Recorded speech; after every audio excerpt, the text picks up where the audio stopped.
There was a moment a few weeks ago where I did something I would never normally do. And here's the part that actually scared me. I don't remember doing it. It's not I don't remember the details. I mean, there's a gap, a full blank out.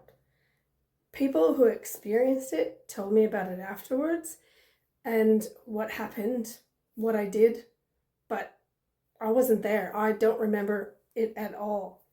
If you've ever experienced anything like that, it's actually genuinely disorienting. And you're not looking back on like a bad decision. You're looking at a stranger wearing your face. And so I did what I always do when something breaks me open. I went looking for answers, for an explanation. Not an excuse, but a real explanation. And what I found has really changed how I think about behavior, self-love, and judgment, even beyond the scope of psychosomatics. And it's about the judgment, not judging others, and having real, awareness or compassion of my own and of others. The question I kept asking myself was actually really simple. It was, is that who I am? Because if it is, that's one kind of a problem. But if it's not, if something in my body was running the show that day, that's a completely different problem with a completely different fix. And that question sent me into a book called The Neuroscience of Self-Love by Alexis Fernandez Prixout, I think, and into a much deeper dive. And what's actually happening into the brain is where we're chemically disoriented or we're depleted. So it's not just an emotional thing. It turns out that just push through it and just be more disciplined, completely ignore the fact that your brain runs on actual molecules. When those molecules are missing, you don't get a weaker version of yourself. You actually sometimes get an unrecognizable one, which is what happened with me. Let's start with serotonin, because it's the one people throw around casually without knowing what it actually does. Serotonin is one of the brain's key regulators of mood, impulse control, and emotional stability. It's part of what keeps you feeling like you, steady, capable of riding out a bad moment without it hijacking you or your whole day. Here's the part that most people don't know. Your body can't make serotonin out of nothing. It needs a raw material called tryptophan, which is an amino acid you only get through food. No tryptophan, no serotonin. It's a supply chain, and it starts at what you eat, how you sleep, and how stressed your body is. When serotonin runs low, it's not just feeling a bit sad. It's linked to irritability, impulsivity, anxiety, disrupted sleep, and a shorter fuse on emotional regulation. The exact systems that are supposed to stop you from doing something that's out of character, they're the ones that are affected. So when I read that, something clicked. If those levels are depleted enough, the part of your brain that normally goes, wait, don't do that, aka the brakes, has less to work with. Now, here's the one that really got me. BDNF. Never even heard of it. Brain-derived neurotrophic factor. It sounds clinical, but the concept is actually quite simple. BDNF is a protein that supports the survival, maintenance, and growth of your neurons. Think of it as fertilizer for your brain cells. It helps your brain adapt, repair, and keep its wiring healthy over time. So when BNF is running low, which chronic stress is strongly linked to, the brain has a harder time doing basic maintenance on itself.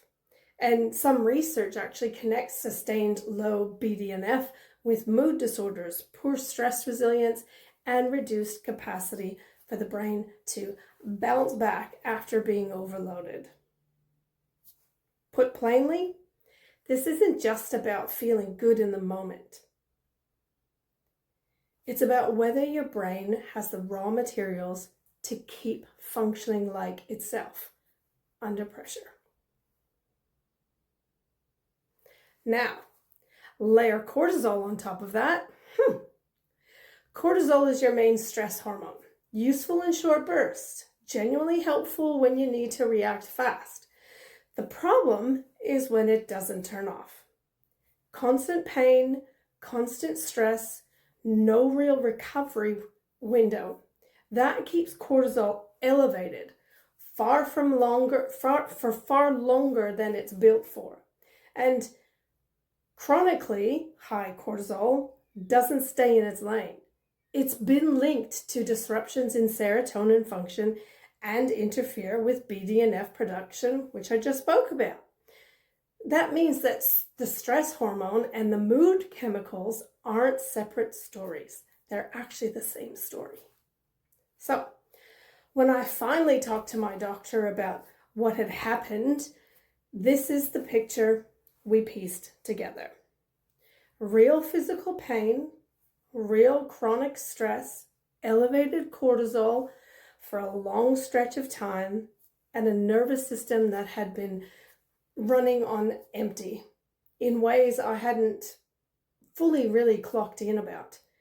We adjusted my treatment based on that, and that part is between me and my doctor, but I'll say this. It wasn't just anxiety and it wasn't just stress. It was chemistry, compounding. Here's what I want you to sit with. None of this means you get a free pass to hurt people or wave away accountability. That's not the point, and it's not what this is. The point is something completely different. It's that behavior which feels completely out of character can genuinely be out of your control in the moment if your underlying chemistry is compromised enough. You don't get to see the mechanism. All you get is you just get the result, and then you're left holding a version of yourself you don't recognize with no memory to make sense of it. That's a brutal place to sit in alone. And it's exactly where self-judgment tends to move in, and it moves in fast and hard before you've even understood what happened. This is where the self-love part of this actually earns its place.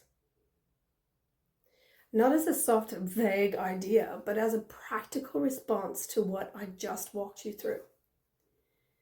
If your serotonin is depleted, your BDNF is struggling, and your cortisol has been running hot for months, being angry at yourself for the fallout is like being angry at a phone for dying when you never plugged it in. Except, in this case, you might not have even known there was a cord. Self-love here means something specific. Getting curious about your body needs, and instead of jumping straight to what's wrong with your character, what's wrong with you. It means talking to an actual doctor instead of just white knuckling through it. It means understanding that why did I do that sometimes has a real physiological answer, not just an excuse. And if you've ever been on the other side of this, watching someone you know behave completely unlike themselves and out of character, I want to leave you with something as well. Before you decide that behavior tells you who someone really is, consider that it might be telling you what their body was going through instead. That doesn't mean tolerating harm. It means not being so quick to rewrite someone's entire character off of their worst, most depleted moment. People are generally trying to run on a system that's supposed to keep them stable. Sometimes that system runs out of fuel. And it runs out of fuel in ways nobody can see from the outside. I still don't remember that day. I don't think I ever will. But I understand what it was all about. I understand what was there, and that's changed how I carry it. Not every dark moment is a character flaw. Sometimes it's your brain quietly asking for what it's been missing. So, be gentle with yourself. Be gentle with the people around you too, because you never know what's running low behind someone's eyes.